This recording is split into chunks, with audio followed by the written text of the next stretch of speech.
This is Nimbus, by the way. Hi everyone, I know it's been a while, but life has gotten a little bit hectic recently. But as you can tell from the title of this video, we have a very exciting life update. Jake and I are finally getting a puppy. One eternity later. Most of you know the dramas that we've had to go through to get this puppy. It's been a year-long wait, but we finally have a date to meet him at his 6-week mark, and then we'll finally be able to bring him home in September, and I just can't wait for you guys to meet this fluff ball. If you want to follow Pancake's adventures, I've got his social media links up on the screen and down below in the description box. Pancake, who is a samoyed, will be my first puppy, but it's not Jake's first puppy, as he has a golden retriever called Kobe down in Melbourne. So I decided to throw this video together, I guess, to show you guys everything that we've bought in preparation, and I guess also to like help other new puppy dog owners on their journey. In typical Steph fashion, I had to make a notion for basically everything to prepare for Pancake to arrive, and here's my list. You can see there are still some things that are yet to be purchased on the list, but we still have about 2 months or so we're trying to spread out the costs, as obviously puppies can be quite expensive. Some stuff is a bit of a material girl move on my part, but we definitely tried to make this wallet friendly where we could, so let's get started. This crate is the extra large one from Kmart for $65. It measures 106 centimeters in length, 70 centimeters width, and 76 centimeters tall. This was the cheapest option I found for a crate of this size, and it took us about 30 seconds to put it together, I guess.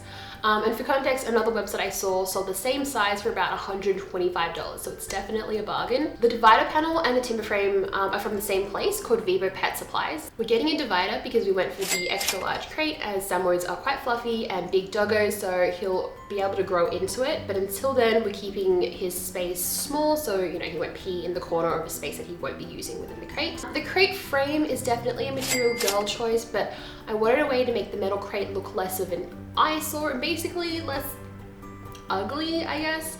It's super sturdy. It took us about 10 minutes to put together, and I'm hoping it'll blend in nicely when we move into a bigger space and have a little bit more furniture. So we got this chew resistant bed so that there was something soft for him to sleep on, so it's not like directly on the like tray within the crate. But with the divider in place, the bed was too big. So we're leaving this aside for now. We end up getting a soft, like plush, fleecy sort of blanket just to line the bottom. It's also really cheap. It's from Kmart. So, you know, in case there are any potty accidents, it's not that big of a deal to wash or, you know, just replace if we need to. To round off the bed and crate area, we also bought this exercise playpen to attach to the crate to give Pancake some space while he's in a supervised area, but also so he's not just in the crate all of the time. We'll be putting some puppy pee pads down at night so he can go there, and some toys so he can play with. Food and water, we got these ceramic silicone bowls from Kmart. There's 2 of them, so obviously one for food and one for water. I think these were $10 each. They're very, very sturdy, and as you can see, they're quite big. These are ceramic, and they also have this really great silicone edge, so it doesn't slip if you just want to put it straight on the floor, and it can come off as well when you want to wash it. I also grabbed a like silicone dog feeding mat off Amazon. It wasn't as great as I wanted it to. It doesn't really have a lid to stop from spillage, but I'm gonna keep these underneath the bowls just so it's easier to clean up if there is any spillage. Like I mentioned before, we do live in an apartment. We live on the 8th floor. So getting him downstairs in an emergency like potty situation is really not ideal, because we have to like go down and then wait for the lift, and it's the whole thing. So obviously the goal is to be diligent and take him out every hour so he can pee, and that will be the goal, is to take him downstairs to pee. But for any emergency situations or overnight, we bought these puppy pee pads from Kmart. There are some tears in the packaging because Nimbus, my cat, decided that he really likes plastic and he likes to chew on plastic. He does this with all of my like packages and my deliveries, so yeah, that's. We also got this grass potty pad from Kmart for the balcony, so it sits outside so we can associate, you know, going potty outside and on grass. And obviously you'll also need a stain and odor eliminator with an enzymatic formula just to get rid of the scents and the smells and the odors. So there's that one, and this one is in Sunny Lemon Scent. I think I bought this like ages ago, from like the first time we thought he was coming home, so I was like getting prepared. It's been here for a while. Here are some dog toys that we bought ahead of time. We wanted a little bit of variety, so this is a dog rope toy. It's pretty solid, so I'm not really sure if I'm gonna give this to him early on. This is another dog rope toy, but it crinkles. And it's a sausage. The playability guide says it's light, it's like a cuddle only toy, so it's not for like extreme chewers, but I'm hoping that, like, again, while he's a baby, it'll be soft enough for him to use, because there is like rope inside the sausage. This Froyo squeaker. Oh, do you like that? You having a smell, Nimbus? This is a plushie that we're hoping to take down to the breeder when we go see them in a few weeks, and leave it there so that it absorbs all the smell of, you know, his litter mates, his mom, his surroundings, his home, and we're hoping that the breeder can send it back up so he can have it while he's here and he's still scared for the first few nights. We also got this Wild Kong's knot toy. It was just recommended to us and I thought it was really cute, but then I decided that I really wanted a theme for all of the toys that we get Pancake, and it's going to be food themed.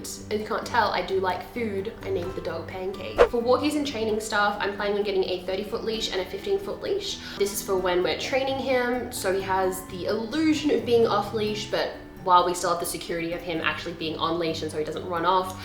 And until we can basically secure his recall. We're obviously also going to get a regular length leash for him when we do leash walking and, you know, when we go for actual puppy walks. I did get this multifunctional leash for Pancake when he's a little bit older.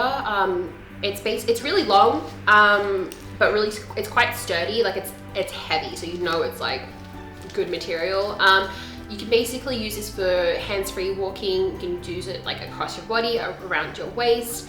You can even attach 2 dogs to this, but I don't think we're having that conversation yet. We don't even have Pancake yet.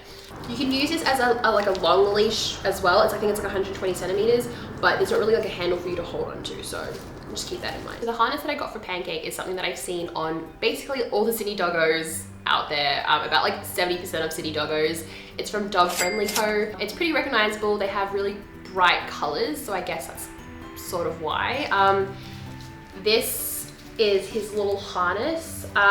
You can also buy like Velcro patches to, you know, like for your dog's name, and these are removable, so when you go up in size you can just remove this patch and put it on the new harness, which is really useful, because obviously he's a puppy, so he's going to grow out of this very quickly. Literally, it's super easy to put on. It's just one click. You just put it around his belly or chest and just click it into place.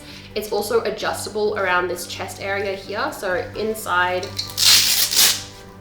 you can still like loosen it up around his chest, and obviously you've got the D-ring at the back for your leash, and even here there's a bit of a handle that you can grab if you need to. This next item is another Material Girl purchase. It's basically a training pouch from Stylish Hound, which is the same brand that I got the multi-functional leash from. So many compartments. It's literally like the equivalent of like, hey, I love your dress, thanks, it has pockets. So many pockets. So you've got this front compartment, which is a magnetic closure. And it's got that like wet material inside. So you can basically put your treats in and like wipe it out easily. I'm probably still gonna put like a little baggie in there because I don't want to like ruin this, but you can just put your treats in straight away and just clean it out easily. So that's a magnetic capture there. You also have a main compartment in here with a little like even like a pocket even, so you can chuck a bunch of stuff in here, like maybe like a mini water bottle, some hand sanitizer, like whatever you need. And there's another pocket at the back for like your valuables, because that obviously like is the closest to you. There is an extra D-ring on the side, so you can put like a poop buddy on there if you want to, or again, hand sanitizer if it's easier. And this is a short strap, but you can extend it to pretty long. So you can use it as a crossbody, shoulder, whatever waist length you want. I'm very excited to use this. And of course for training, I have some clickers on the way, but they haven't arrived yet. But basically the clickers are going to be there to mark for good behavior. And I'll also be buying some small like snack containers just from like Woolies and stuff, so I can fill them up with some treats and leave them around the apartment so I can capture some good behavior. And to round it off, there are some miscellaneous items that we've also planned to buy sort of for Pancake, but like in preparation.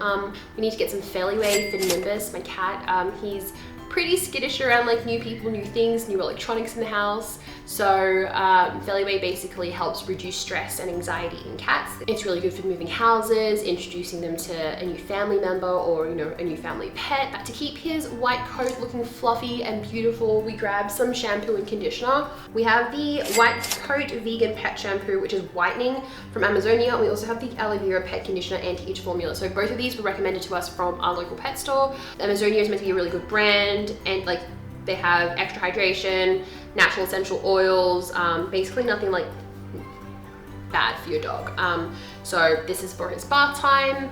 And for grooming, we have like a few brushes. So we have this double-sided kazoo brush. This is a slicker brush because samoyeds have double coats. So we're gonna be using this to, you know, brush through his lots of fur. And I also have a wide tooth comb brush that I use for Nimbus, which we were told that we could use as well for Pancake. That's kind of everything at the moment.